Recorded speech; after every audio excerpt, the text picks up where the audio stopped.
When he goes quiet, it's tempting to assume he's over it, that he's done, that the silence means he's moved on, without a second thought. But silence doesn't always mean absence. Sometimes it's a tool, a mask, and other times it's a test. Not for you, but for him. You see, when someone is truly over you, they don't need silence to process. They've made peace. They're not watching to see if you notice the distant. But when someone still feels something, when they're still emotionally connected, silence becomes a kind of power play, a subtle way to regain control or to create space that they hope you will cross first. Think about it. If someone had really moved on, they wouldn't need to disappear to prove it. They'd be genuinely indifferent, not strategically distant. But silence that feels calculated, that's not peace. That's someone trying to reset the emotional playing field. There's a particular kind of silence that comes not from closure, but from conflict, internal conflict. A person can be battling within themselves, trying to convince themselves they don't care, while their thoughts are still circling back to you. And that's the tricky thing about emotional attachment. It doesn't always come out as direct communication. In fact, when someone is emotionally attached, they often don't say it. They go quiet, hoping the quiet will say it for them, or hoping it will protect them from the vulnerability they don't want to show. But here's the catch. That very silence becomes a mirror, not for you, but for them. When the conversations stop and the attention fades, the echo chamber of their own mind starts to amplify everything they tried to ignore. Memories, regrets, the tension between who they pretend to be and what they actually feel. I've seen it so many times. A guy walks away, acting like he's fine. He doesn't check in. Maybe he even starts dating someone else. But deep down, his emotional attachment hasn't gone anywhere. He's just trying to suffocate it with distractions, or pride, or a fear of what happens if he admits he still cares. So he fakes detachment. He performs this moving on act, but that performance crumbles when he's alone. When the noise dies down and no one is watching, that's when it hits him. Silence, in that moment, is no longer power, it becomes exposure, because he's left with only his thoughts. And if those thoughts keep bringing him back to you, then no amount of pretending can drown that out. That's the thing about emotional connections. They don't just disappear because someone stops talking. Real emotional ties outlive contact. They show up in the space between messages, in the reaction he has when he sees your name, in the way he hesitates before reaching out, not because he doesn't want to, but because he does, and he doesn't know how to anymore. So when you're on the receiving end of that silence, don't rush to fill it. Don't chase after an answer, because the truth is, if someone is truly done, their actions speak clearly. But when someone is silent and still watching, still reacting, still lingering, that's not closure, that's confusion. That's someone wrestling with the emotions they don't know how to handle or express. What often happens next is a delayed reappearance. They resurface, sometimes weeks, sometimes months later, with a casual message. Hey, have you been? Or a memory from the past. And you might wonder, why now? But that moment didn't come from nowhere. It came from all the noise they sat with in your absence. The silence didn't clear their feelings, it clarified them. So the question isn't just whether he's silent. The real question is, what is that silence protecting? If it's peace, you'll know. But if it's pride, fear, or longing, you'll feel that too. Because silence, when someone is still emotionally attached, is never truly quiet. It's full of tension, full of what's unsaid, and full of the emotions he's trying not to admit, even to himself. So, don't be fooled by the act. The real test of emotional detachment isn't in the silence itself. It's in what that silence reveals. He may pose, smile, and act unbothered, but the need to appear over you is often a sign he's not. See, emotional attachment doesn't disappear overnight. It doesn't have an off switch. What often happens is that it goes underground, tucked away beneath ego, pride, and the desperate need to look strong. It's not that he doesn't feel anything anymore. It's that he's terrified of looking like he does. Let's be honest, moving on has become a performance in the modern world. We've trained ourselves to equate silence and detachment with strength. We reward the one who looks the least affected, the person who posts first, who goes out first, who shows the world how free they are. They're seen as the winner. But here's the truth. When someone rushes to prove they're over you, they're often just trying to convince themselves. When someone truly lets go, they don't need to showcase their independence. They live it quietly. They feel peace. They feel clarity. But when he's still emotionally attached, that silence isn't peace, it's pressure. It's a tug of war between the image he wants to present and the feelings he's trying to suppress. And in that war, ego usually becomes his shield. He might be silent, but it's not because he doesn't care. It's because speaking, admitting he's still affected, makes him vulnerable. And vulnerability for many men feels like weakness. So instead, he chooses the path that protects his pride. That means no contact. That means acting as if nothing ever touched him deeply. But that doesn't mean he's healed. It means he's hiding. In fact, the more effort someone puts into seeming unbothered, the more likely it is that they are bothered. You don't run from something that doesn't matter to you. You don't try to prove anything about something that's truly over in your heart. And that's the trap of emotional performance. It looks like freedom, but it's often just resistance. Here's where it gets interesting. That resistance shows up in ways that feel confusing to you. You start asking yourself, if he doesn't care, why is he watching my stories?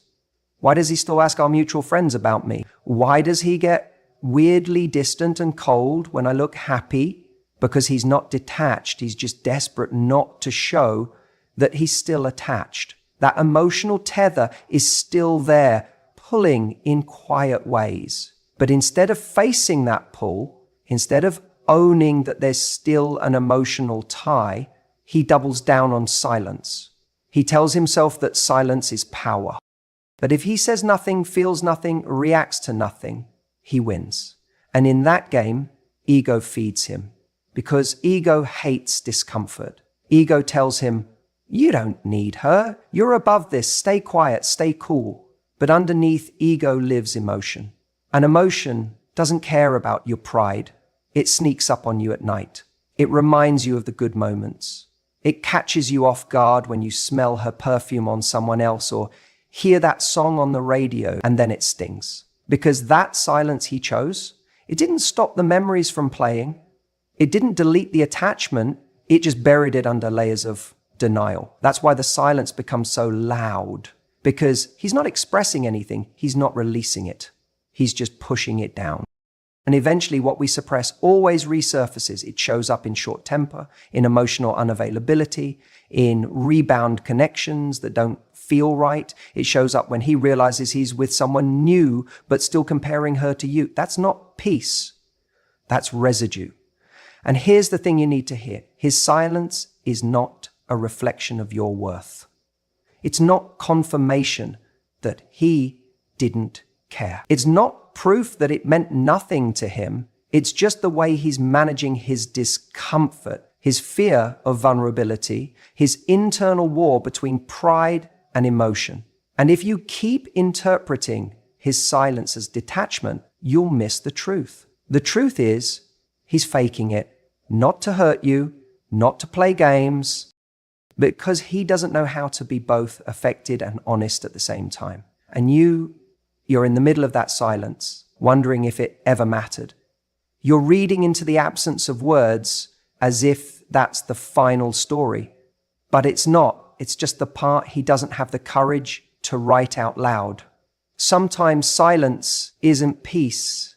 It's fear in disguise. The real breakup doesn't always happen the moment someone says it's over. We often assume that the end of a relationship is marked by the last conversation, the final argument, or the moment one person walks away.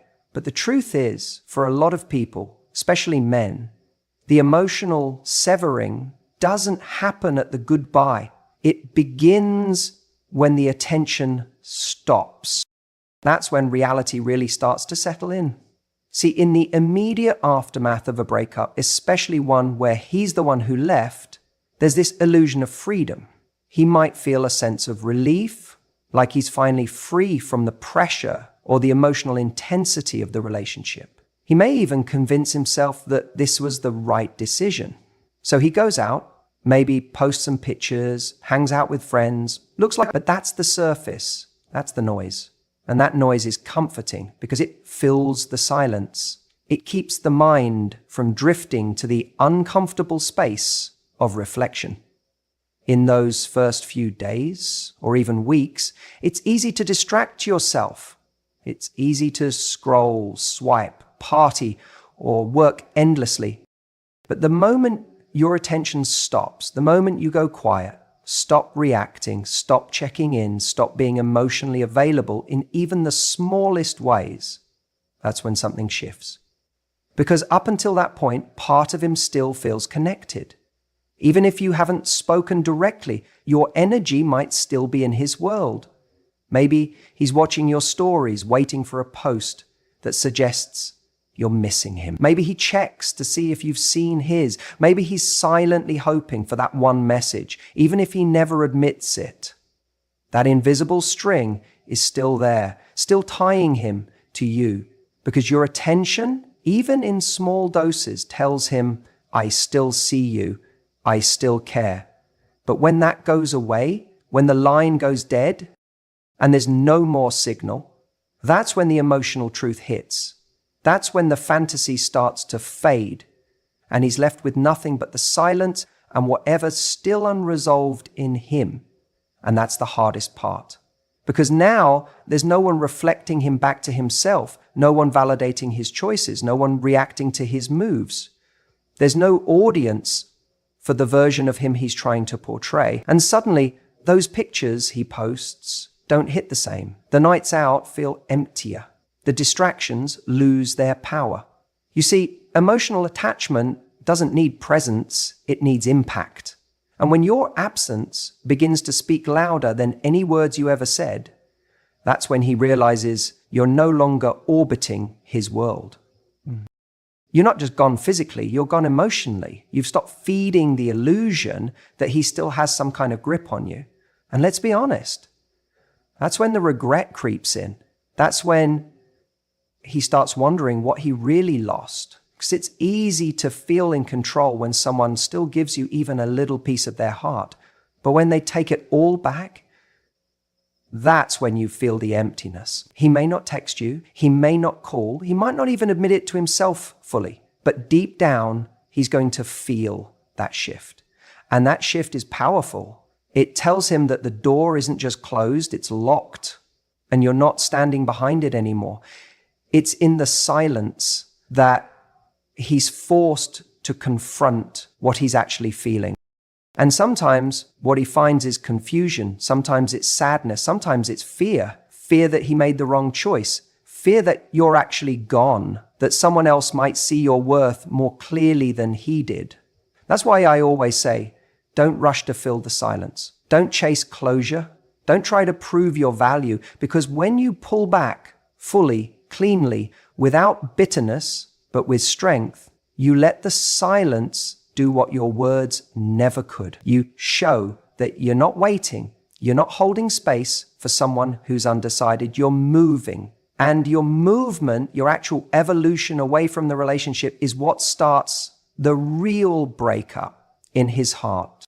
It's in that moment that the comfort of knowing you're still there begins to slip away. And sometimes that's when he'll come back around. But by then, you'll have changed. You won't be in the same emotional place. You'll have rebuilt parts of yourself that no longer fit with who he was in your life. That's why the most powerful thing you can do after someone walks away is to let the silence speak. Because in that silence, he won't just hear the echo of your absence. He'll feel the weight of what he let go. And that's when he realizes the real breakup didn't happen when he said goodbye. It happened when you stopped looking back. When you cut off contact with someone, when you stop calling, stop texting, stop checking in, you create silence. And for a lot of people, silence feels like the end, like it's done, finished, that's it. But what they don't understand is that silence isn't just emptiness. Silence echoes, and that echo over time can be deafening. You see, when someone is emotionally attached to you, even if they're pretending they've moved on, even if they're going out, living their life, dating other people, that silence doesn't sit quietly in the background. It starts to stir things up. At first, they might feel relief, space, maybe even power. But slowly, silence starts to do its work, because without the constant reassurance of your presence, your messages, your voice, your little check-ins, they're left alone with their thoughts. And that's when it gets real. When you stop giving someone your energy, you force them to confront the reality of losing you. Not the fantasy of being strong and over it, but the actual lived experience of what it means when you're no longer there. And here's what happens. The mind begins to talk. It starts running through scenarios. Is she thinking about me? Did she really move on? Was she really that happy with me? Or did I imagine it? The silence you leave behind becomes fertile ground for overthinking, doubt, and nostalgia. And this is where emotional attachment exposes itself. Because if he was truly done, if he was genuinely free of that emotional bond, then the silence wouldn't matter. It would feel neutral. But if he's still tied to you emotionally, if he's still carrying unspoken feelings, unresolved regrets, unhealed wounds, then the silence becomes unbearable. It becomes a mirror, reflecting everything he's trying to avoid. It's easy for someone to fake moving on when there's still communication, when you're still accessible, when they can still look at your stories, reply to a text, get some form of validation from you, even if it's subtle. But when that disappears, they can't mask their detachment anymore, because now they don't get to know how you're doing. They can't control how you remember them. They're locked out of your world, and that unknown is where the anxiety lives. This is why silence is so powerful, because it forces emotional honesty, not from you, from them. It's no longer about what you're saying or doing to keep them connected. It's about what they feel when you do nothing. That's the moment you start to see the truth. There's a difference between letting go and just trying to suppress your feelings. So many people act like they've moved on by staying busy, surrounding themselves with distractions, maybe even dating again. But if those emotions haven't been processed, if there's still an emotional debt left unpaid, silence will expose. Because when everything goes quiet, when the distractions aren't there, when no one's feeding their ego, that attachment starts to whisper. Sometimes it shouts. This is why you might suddenly hear from someone weeks or months after you go silent. They'll tell themselves they're just checking in, being polite, or that they randomly thought of you. But that's not random. That's silence doing its work. That's the emotional attachment pulling at them, demanding closure, clarity, or another shot. The hardest part for you is staying in that silence, because silence is uncomfortable for the person who's attached. But it can be uncomfortable for you too, especially if you're someone who wants peace or closure or still cares on some level. But when you hold that silence, you give them space to confront what they've been avoiding. And that confrontation, that's where growth happens. That's where truth is revealed. It doesn't mean they'll come back. It doesn't mean they'll say everything you wish they would say, but it does mean that what's real, not what's performed or projected, finally starts to surface. Silence, in a way, removes the performance. It strips away the drama, the words, the pretending, and what's left is whatever was actually there beneath it all. So if someone walked away from you or claimed they were over it or tried to act like it didn't matter, don't rush to prove anything. Don't chase. Don't fill the void with words. Let silence be your strength. Because if there was something real there, some genuine emotional connection, it won't vanish in quiet. It will get louder. The longer you say nothing, the more their mind will try to fill in the blanks. And that's when you'll see what was real and what was just noise. The silence doesn't just end conversations. Sometimes it begins the real one. He may not reach out, but that doesn't mean he's let go. Silence can be self-protection, not peace.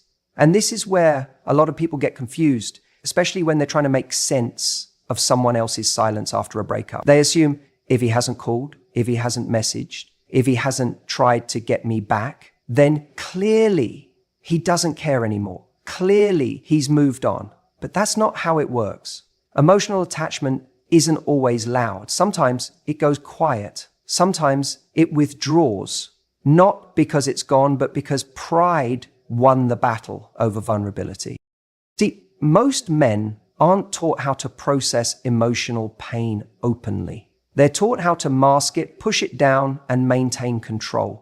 So when a breakup happens, especially one that hits them harder than they expected, they don't always react with authenticity. They react with strategy. And that strategy is often disappear, go silent, pretend they don't care. Why? Because it feels safer to appear detached than to be honest about still being emotionally invested. Pride says, don't reach out first. Pride says, she needs to wonder about me, not the other way round. But underneath that performance, there's still attachment. This is why you'll notice some men go completely radio silent, not because they've emotionally resolved the breakup, but because they're terrified of what reaching out would expose. It would reveal their lingering feelings. It would make them vulnerable to rejection. And most importantly, it would strip away the illusion of strength they're clinging to. Because in their mind, being the one who cares less is a position of power. So they choose silence, not because they're at peace, but because their pride won't let them show that they're still hurting. Now, here's the thing. A man who's truly moved on doesn't need to prove anything. He doesn't need to go quiet just to make a point. He doesn't need to avoid contact just to protect his ego. That's what people do when they're still emotionally entangled. When a man is still attached, silence becomes a game of control. It becomes a way to say, I'm still in this, but only on my terms. He wants you to think he's fine, but he's still checking your stories, still watching your posts, still wondering who you're with and whether you're thinking about him. That's not closure. That's attachment playing dress up as detachment. You might ask yourself, but if he still cares, why wouldn't he just say it? And that's the heartbreaking part. Sometimes the fear of being rejected again, of being seen as weak, of giving someone else the upper hand emotionally, it's too much for him to face. So rather than risk that exposure, he retreats. It's not because his feelings disappear. It's because his pride couldn't coexist with his vulnerability. He chooses silence, thinking it makes him strong. But deep down, that silence costs him more than he realizes. You have to understand, when someone is emotionally attached but not emotionally mature, silence becomes their coping mechanism. Not because they've healed, but because they don't know how to show up in the aftermath of something real. It's easier to suppress, to shut down, to distract themselves with attention from other people, or with noise, or with work, or with whatever gives the illusion of moving on, rather than actually facing the pain of what they lost. But here's where this matters for you. Don't measure his silence as proof that you meant nothing. Don't assume that his lack of effort is a reflection of your worth. It's not. His silence may be loud, but it's not always honest. It may protect his ego, but it doesn't mean he's found peace. It doesn't mean he's truly let go. And most importantly, it doesn't mean he's stronger than you, because you, the one who's willing to face the pain, who's brave enough to process it, to talk about it, to feel it fully, you're the strong one. You're the one who's actually healing. And that might not be glamorous. It might not look like power, but it is power, because you're not hiding behind silence. You're not pretending. You're doing the real work. So if you're tempted to break your silence just to see if he'll respond, pause. If you're tempted to chase after some kind of validation, ask yourself, are you really seeking answers? Or are you trying to soothe your ego in the same way he is? Because truthfully, if someone can't meet you with the same emotional courage and honesty you bring to the table, then what are you actually fighting to hold on to? Sometimes silence is a wall. Sometimes it's a mirror. And sometimes it's a confession that pride is louder than love. Let him keep his silence. It says more than his words ever could. If he's truly moved on, he won't feel the need to prove it. That's the thing most people miss when they're obsessing over what their ex is posting, who they're seen with, or how fast they seem to have healed. We start studying their every move like it's some coded message about their emotional state. But the truth is much simpler. When someone is really over you, genuinely at peace, genuinely healed, they aren't trying to show you anything. They're just living quietly, calmly, without performance. But if he's doing the opposite, if he's trying to show you he's thriving, if he's showcasing his nights out, laughing with new people, uploading the gym selfies or sending cryptic quotes to his story, that's not peace, that's noise. That's an emotional residue trying to distract itself. It's performance art for an audience of one, you. Because real healing doesn't need validation. It doesn't need to be broadcast. It just is. People fake moving on all the time. They jump into situationships. They use others as emotional bandages. They push themselves to look happier, more successful, more independent than they actually feel. But underneath that curated version of strength, there's often a quiet panic, a fear of facing the stillness. And why? Because silence, real silence, exposes what you're still holding on to. In silence, there's no one to impress, no one to convince. And that's when the truth creeps in. That's when you realize how much someone meant to you. That's when you realize you're not actually over it, you're just avoiding it. So when a guy's silence is truly rooted in peace, you won't feel him trying to pull your attention back. He won't be indirectly messaging you through his feed or sending mixed signals. There won't be an agenda behind his distance. He'll just be gone. Not in a cold way, but in a resolved way. Because once someone has genuinely let go, they no longer feel compelled to be seen by the person they used to need. But when that emotional attachment is still there, silence becomes loud. His silence may seem calm on the outside, but internally, he's checking for signs. Is she still watching? Is she doing better without me? Does she care that I haven't reached out? That's not peace. That's emotional tension disguised as indifference. It's a quiet cry for relevance. So if you're sitting there wondering, if he's over me, why is he acting like this? Or why does he keep popping up just when I'm starting to feel okay again? That's your answer. Because he's not over it. He's not over you. His silence isn't clean. It's calculated. It's reactive. It's full of noise, even if it's not spoken. True detachment is quiet because there's no unfinished business left to scream. It doesn't need an audience because there's no longer a play being performed. So, if someone really has moved on, they won't need to stage their life to show you how far they've come. They'll just go. And you'll stop feeling their pull. Not because they're being avoidant or manipulative, but because they've really accepted the ending. That's why when a man stops needing to prove something, when he doesn't need to be seen anymore, it's actually the most honest sign he's let go. Because people who are free don't try to show you they're free. They just live. And that ironically, is when you truly stop being a character in their story. So don't be fooled by silence alone. Look at what that silence contains. Is it still filled with noise? Still begging to be noticed, even subtly? Or is it a genuine release? Because only one of those is true peace. The other is just a performance waiting for a reaction. And if you're the one watching it all unfold, don't let yourself get pulled into the show. Let them perform if they need to, but don't mistake that for power. The real strength lies in your silence.